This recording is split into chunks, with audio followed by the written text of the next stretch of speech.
In a world racing toward the future, one community made a radical choice to stay behind. But who are these people, and how did a persecuted group of 17th-century European farmers become one of the most enduring religious communities in American history? Drive through the rolling hills of Lancaster County, Pennsylvania, and time seems to slow. Horse-drawn buggies clip-clop along paved roads. Men in broad-brimmed hats work fields by hand. Women in plain bonnets hang laundry in the open air. No smartphones. No power lines running into the farmhouses. No hurry. To the modern observer, the Amish appear frozen in another era, a living museum of a world long gone. But this is no accident, no poverty, and no ignorance. It is a choice one rooted in centuries of bloodshed, theology, migration, and an iron-willed determination to live exactly as their faith demands. To understand the Amish today, you must travel far back to the violent and turbulent world of 16th-century Europe, where a radical religious idea was born that would change the lives of hundreds of thousands of people forever. They were drowned in rivers, burned at stakes, and hunted across an entire continent not for crimes, not for violence, but simply for believing that a person should choose their own faith. In 16th-century Europe, that belief alone was enough to get you killed.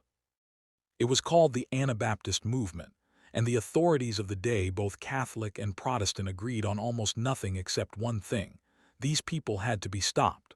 Thousands were executed. Thousands more fled, moving from country to country, settlement to settlement, always one step ahead of the soldiers sent to find them. They left behind homes, land, livelihoods, and graves. What they refused to leave behind was their faith. Out of that persecution, out of that specific fire, the Amish were born. Today, over 370,000 Amish people live across North America, making them one of the fastest-growing religious communities on the continent. They do not use electricity. They do not drive cars. They educate their children only through the 8th grade. And yet their population has doubled in the last 20 years, not through conversion, but through birth and belonging. Nearly 90% of Amish young people choose to stay. That number alone should stop you cold. In a world where religious institutions are hemorrhaging members by the millions, a community built on 3 centuries of suffering, separation, and sacrifice is not just surviving, it is thriving. To understand how, you have to go back to where it all began. Not in Pennsylvania, not even in America, but in the narrow, dangerous streets of Zurich in the year 1525, where a handful of men gathered in secret to baptize one another and signed their own death warrants in the process. By the early 1500s, the most powerful institution in the Western world was rotting from the inside. The Roman Catholic Church had dominated European life for over 1,000 years, not just spiritually, but politically, economically, and socially. It owned land. It collected taxes.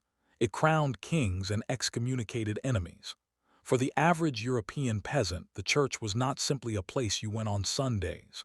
It was the architecture of reality itself, the thing that explained your suffering, justified your rulers, and held the keys to your eternal soul.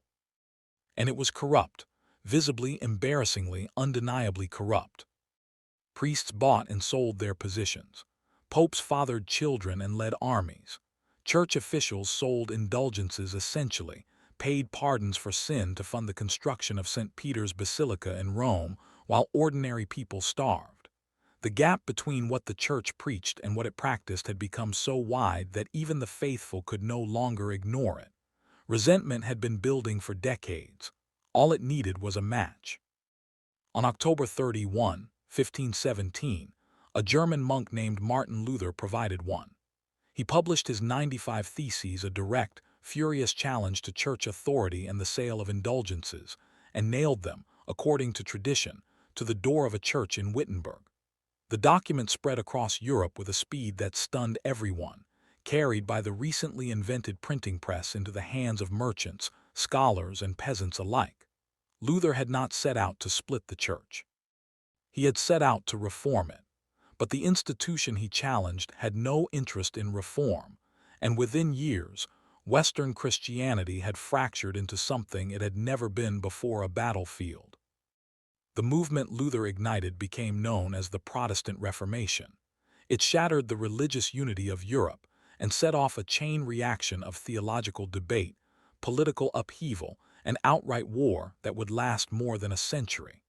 Princes and kings seized the moment to break from Rome and seize church lands. New denominations multiplied faster than anyone could count or control. Lutherans, Calvinists, Zwinglians, each group convinced it had finally recovered the true faith that Rome had buried under centuries of corruption. But for a small, radical group of believers, even the Protestant reformers had not gone far enough.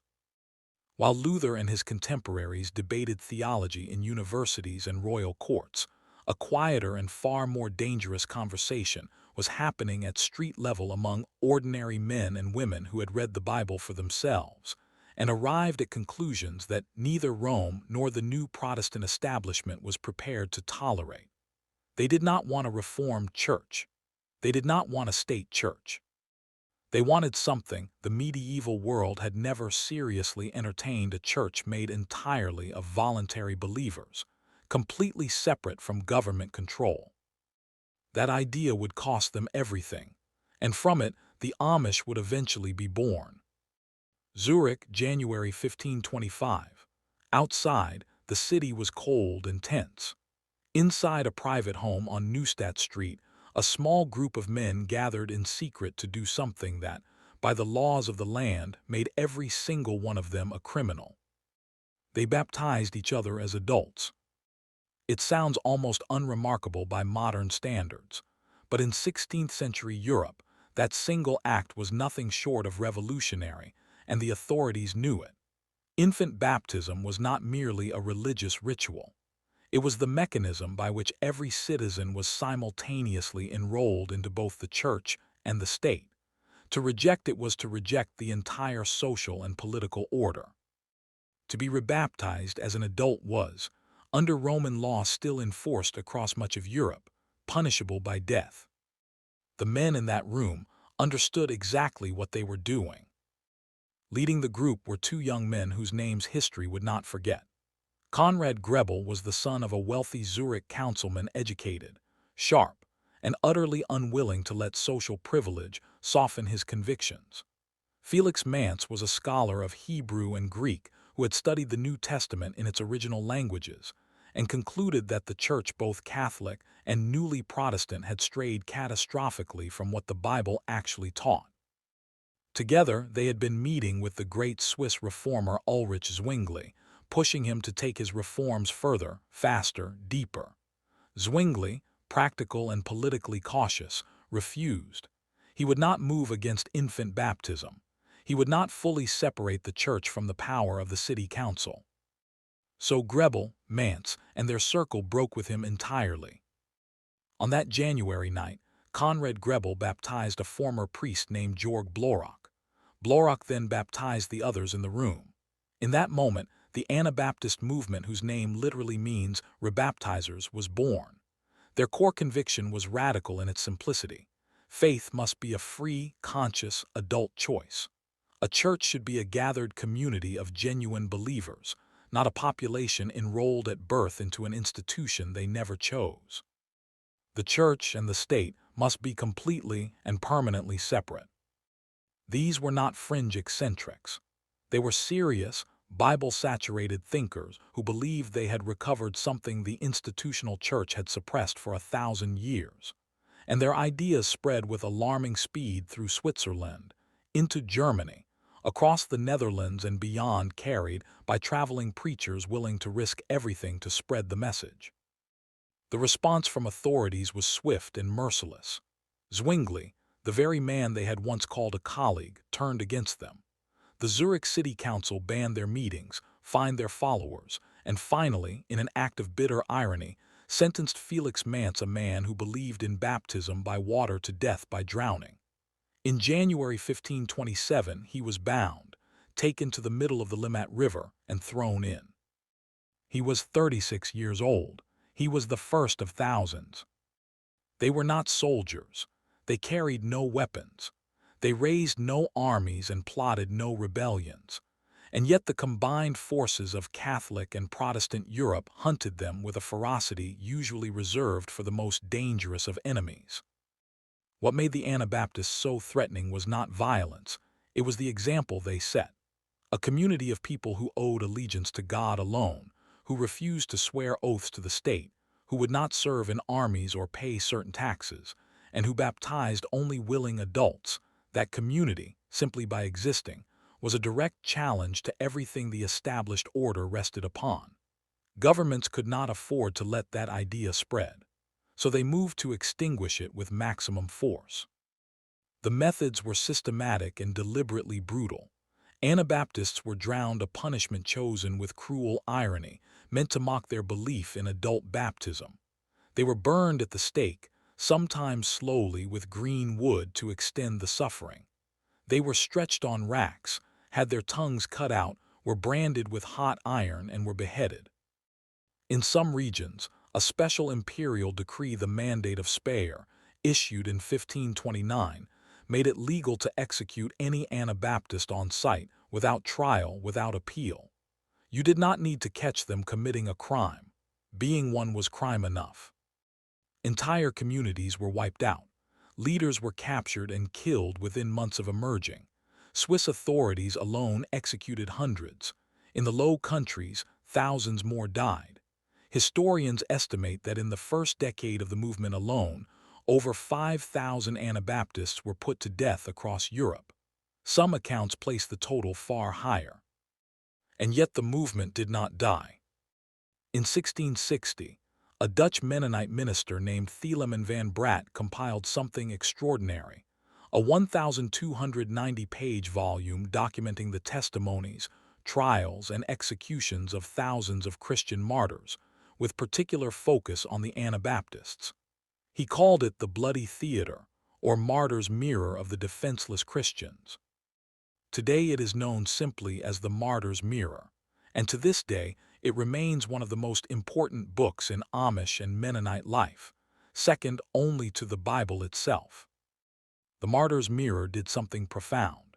It transformed suffering from a tragedy into a testimony. It told the Amish and their spiritual ancestors that their pain was not meaningless, that it connected them directly to the earliest Christians who had died for the same refusal to compromise their faith. Persecution became proof of faithfulness. The willingness to suffer rather than conform became not just a historical fact but a living spiritual identity. That identity did not fade when the executions eventually slowed. It calcified into the very bones of Amish culture, their plain dress, their separation from the world, their deep suspicion of outside authority, their belief that suffering quietly and without resistance is not weakness but faithfulness. Every generation of Amish children who reads the Martyr's Mirror is reading, in effect, the story of why they live the way they do. The persecution did not destroy the Anabaptists, it defined them. By the late 1600s, the worst of the killing was over. The Anabaptist survivors and their descendants had found patches of relative safety scattered across Switzerland, Alsace, and southern Germany.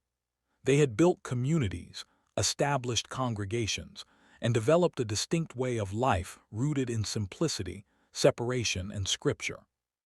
The movement that had once been hunted to near extinction had quietly stabilized into what was now broadly called the Mennonites, named after the influential Dutch reformer Menno Simons, who had shepherded the scattered movement through its most brutal decades. They had survived the fire. What they could not survive, it turned out, was peace. In the 1690s, a Swiss elder named Jacob Ammon rose to prominence within the Mennonite congregations of the Alsace region. Very little is known about his early life history, has preserved his convictions far better than his biography. What is clear is that Ammon was a man of absolute, uncompromising conviction, and what he saw developing within the Mennonite communities alarmed him deeply. In his view, the congregations were drifting. They were growing too comfortable, too accommodating, too willing to blur the line between themselves and the world around them. The radical separateness that had defined the movement and that their martyred ancestors had died to protect, was eroding quietly from within. Ammon moved to stop it. His demands were specific and non-negotiable. He insisted on stricter enforcement of the Meidung, the practice of shunning, by which members who left or violated the community's standards were to be socially cut off, not merely from church fellowship, but from everyday life. Shunned members were not to be eaten with, conducted business with, or, in some interpretations, even spoken to by their own spouses. Ammon also pushed for more frequent communion, for the washing of feet as a church ordinance, and for stricter, more visible distinctions in plain dress to separate believers clearly from the surrounding world. To many Mennonite leaders, these demands went too far. The debate turned bitter fast. In 1693, Ammon called a series of meetings with senior Mennonite elders to force a resolution. When those elders refused to adopt his positions, Ammon did something irreversible: he excommunicated them.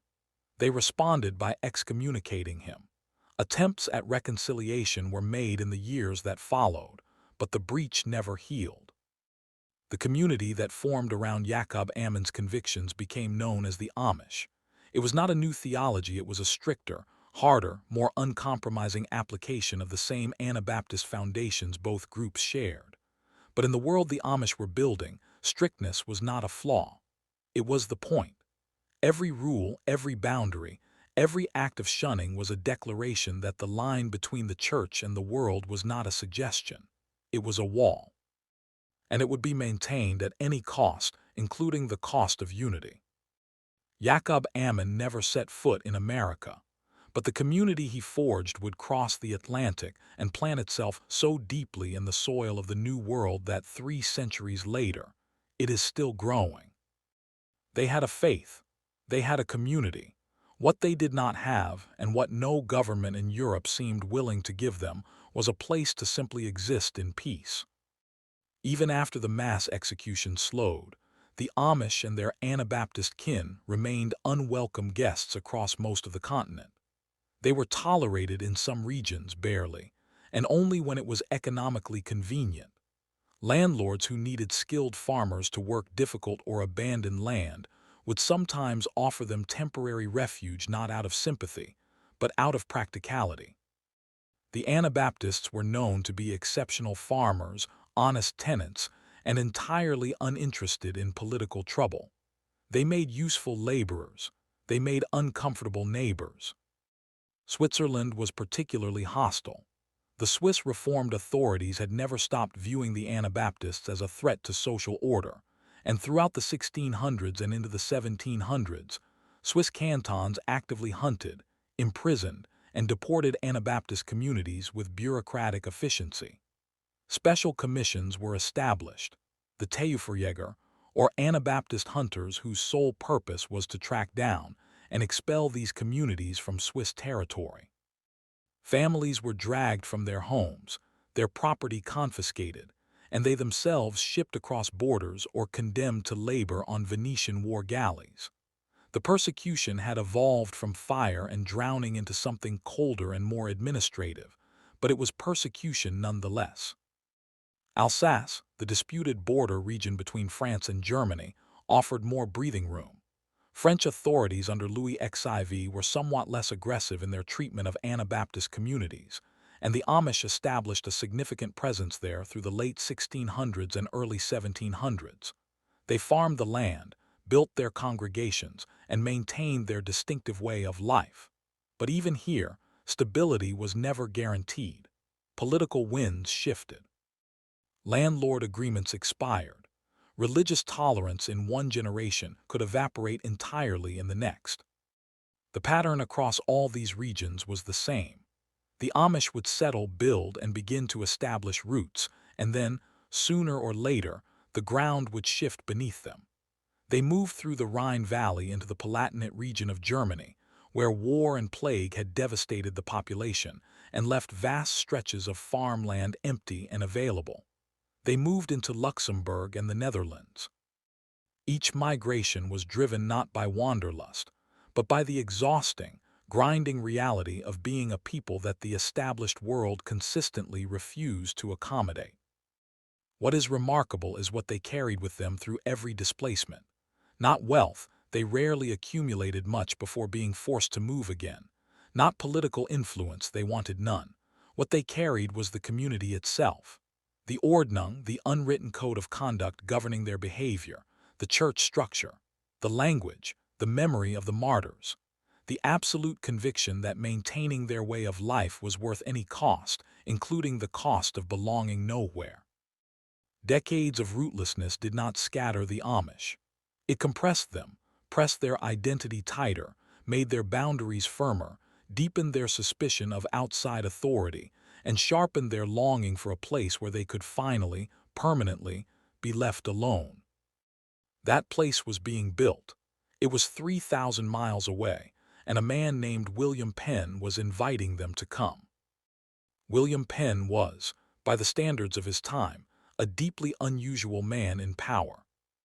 A Quaker in an era when religious nonconformity was punishable by imprisonment, Penn had experienced persecution firsthand and emerged from it with a conviction rare among the ruling class of 17th-century Europe that the state had no legitimate authority over a person's conscience. In 1681, King Charles II of England granted Penn an enormous tract of land in the New World to settle a debt owed to Penn's late father. What Penn received was real estate. What he built on, it was something far more ambitious. He called it a holy experiment. Pennsylvania, as the territory was named, was designed from its founding as a place where religious freedom was not merely permitted but structurally guaranteed. Penn actively recruited persecuted religious minorities from across Europe, Quakers, Mennonites, German Reformed communities, and others who had spent generations being expelled, imprisoned, or executed for their beliefs. He offered them land, autonomy, and the one thing no European government had been willing to provide: the legal right to worship as they chose without interference. His recruitment pamphlets circulated through the Rhine Valley, through Alsace, through the very regions where Amish and Mennonite communities had been struggling to survive for decades. The message landed like water on parched ground. The first significant wave of Mennonite immigrants arrived in Pennsylvania in 1683, settling in an area north of Philadelphia that would become Germantown. The Amish followed in the early 1700s, with the first documented Amish settlers arriving in the region around 1736, though some historians place earlier, less documented arrivals in the preceding decades. They came primarily from Switzerland, Alsace, and the German Palatinate, the same regions that had spent a century making their lives impossible. They crossed the Atlantic in cramped, disease-ridden ships, journeys that took anywhere from 6 weeks to several months, and claimed lives regularly. They arrived with little materially, but with their communities intact, their faith undiluted, and their determination to finally build something permanent. What they found in Pennsylvania was not paradise, but it was something they had never fully experienced before: indifference from the government in the best possible sense. No one was coming to expel them. No commission had been established to hunt them. No landlord held their lease as leverage over their religious practice. The land was available, the soil was workable, and the authorities, true to Penn's founding vision, left them alone. For a people who had spent 2 centuries being hunted across a continent, being left alone was everything. They settled initially in Lancaster County, drawn by the rich agricultural land and the growing presence of German-speaking communities nearby. They built farms, established congregations, and began, quietly and methodically, to construct the world they had been trying to build since Zurich in 1525. No electricity to refuse yet, no cars to reject, but the framework of separation, plainness, and community self-governance that would define the Amish for centuries to come was already firmly in place before the first stone was laid. They had found their ground. They did not intend to leave it again. They did not arrive looking for opportunity. They arrived looking for permanence. For the Amish who settled in Lancaster County and the surrounding regions of Pennsylvania through the 1700s, America was not a place to get ahead. It was a place to finally stop running. And with that singular focus, they got to work with the methodical intensity of people who had been waiting 2 centuries for solid ground beneath their feet. They were, by every account, extraordinary farmers. They brought with them agricultural techniques refined across generations of working difficult European land, and they applied those techniques to Pennsylvania's fertile soil with remarkable results. They rotated crops, composted extensively, and managed their land with a long-term care that their neighbors frequently noticed and sometimes copied. While other frontier settlers exhausted their soil within a generation and moved on, the Amish stayed put and kept their land productive. Staying put was, after all, the entire point. Community structure was built with the same deliberate care. The Amish organized themselves into church districts, small, geographically defined congregations of roughly 20 to 35 families. There were no church buildings. Services rotated between members' homes, a practice that reinforced the idea that the church was not a place but a people. Each district was led by a bishop, ministers, and a deacon, all chosen not by application or ambition, but by lot, a selection process the Amish believed removed human ego from spiritual leadership and placed the decision, literally, in God's hands. Growth was managed carefully.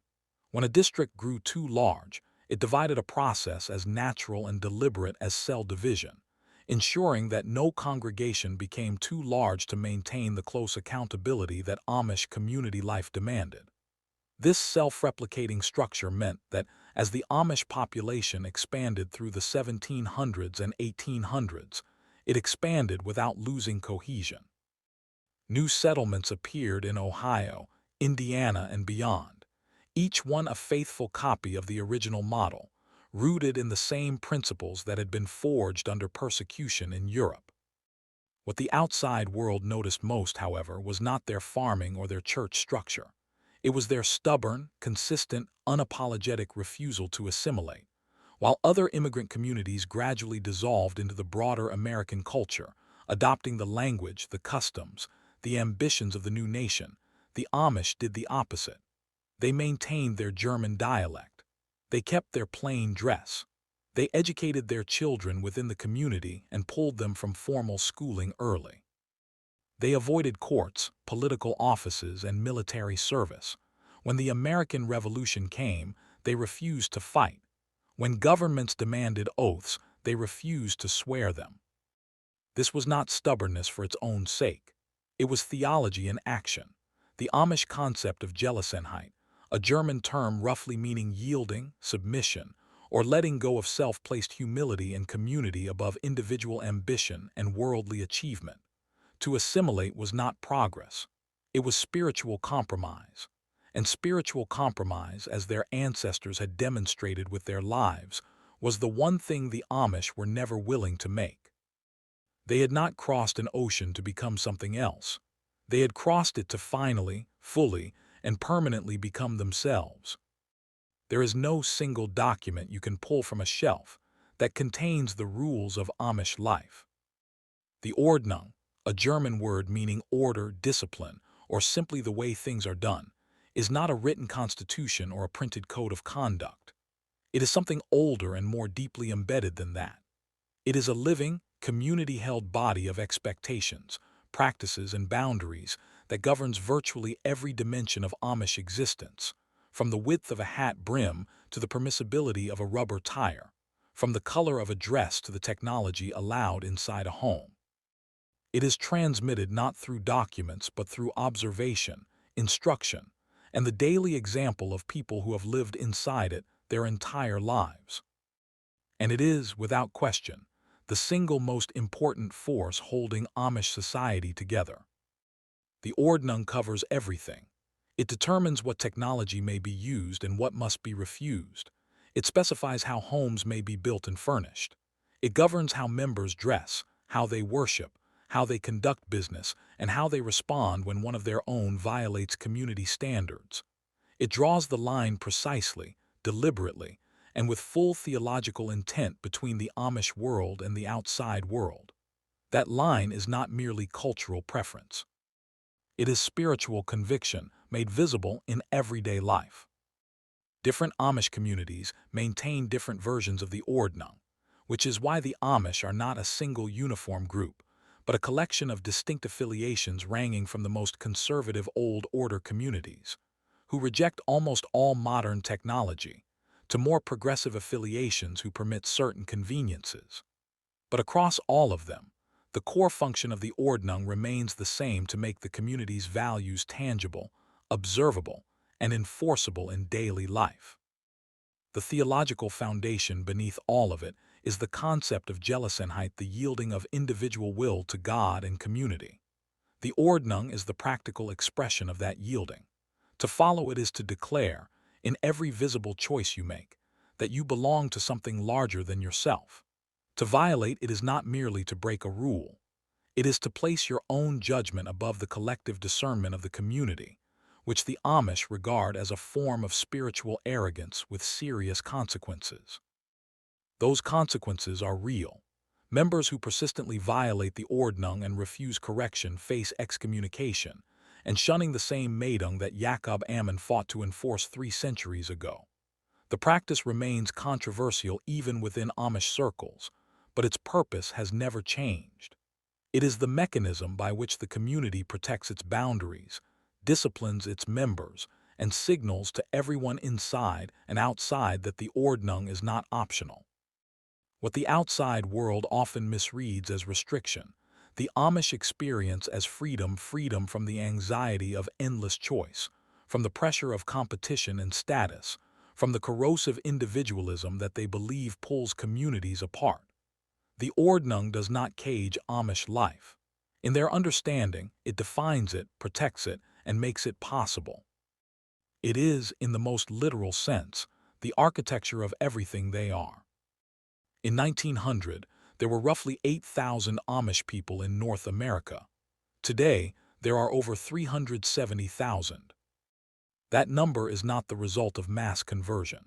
The Amish do not evangelize, do not recruit, and do not welcome outsiders into membership with any particular ease.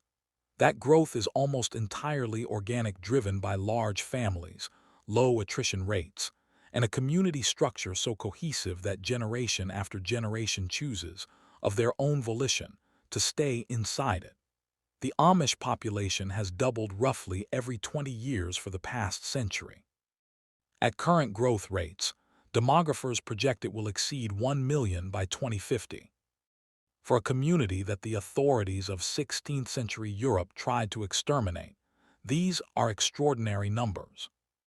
The geographic footprint has expanded dramatically from those first Lancaster County settlements. Today, Amish communities exist in over 30 American states and the Canadian province of Ontario, with the largest concentrations in Ohio, Pennsylvania, and Indiana. New settlements are established regularly, often when existing communities grow too large or when younger families seek more affordable farmland. Each new settlement carries the same structure, the same Ordnung, the same self-replicating model of church districts and community governance that has sustained Amish life for 3 centuries. But population growth and geographic spread only tell part of the story. The more revealing question is not how many Amish there are, it is why so many of them choose to remain. This is where Rumspringa enters the picture. Beginning typically around age 16, Amish young people enter a period of relative freedom during which the strict rules of the Ordnung are loosened, and they are permitted to experience the outside world before making a formal commitment to the church through adult baptism. The word itself means roughly running around in Pennsylvania Dutch, and the reality of it varies widely. Some young people use the period to explore modestly, others more radically. Television documentaries have dramatized Rumspringa into something lurid and extreme, but for the majority of Amish youth, it is less a plunge into excess and more a genuine period of discernment. And the discernment, overwhelmingly, comes down on one side. Studies and community observations consistently indicate that between 80 and 90% of Amish young people choose baptism and full church membership. They choose it after having seen, at least partially, what the alternative looks like. That retention rate would be the envy of virtually every religious denomination in the Western world. The reasons are not difficult to understand, even if they are difficult for outsiders to fully appreciate. The Amish offer something the modern world, for all its technology and freedom, struggles to provide: an unambiguous sense of belonging, a clear framework of meaning, a community that will care for you from birth to death without condition. Against that, the outside world's offerings can look less like freedom and more like noise. The question every Amish generation must answer, do I stay or do I go, has been asked since the first settlers crossed the Atlantic. The answer, more often than not, has been the same. They stay, not because they must, because they choose to. And that choice, freely made, is the most powerful argument the Amish have ever made for the life they have built. For more interesting historical stories, like and subscribe to this channel.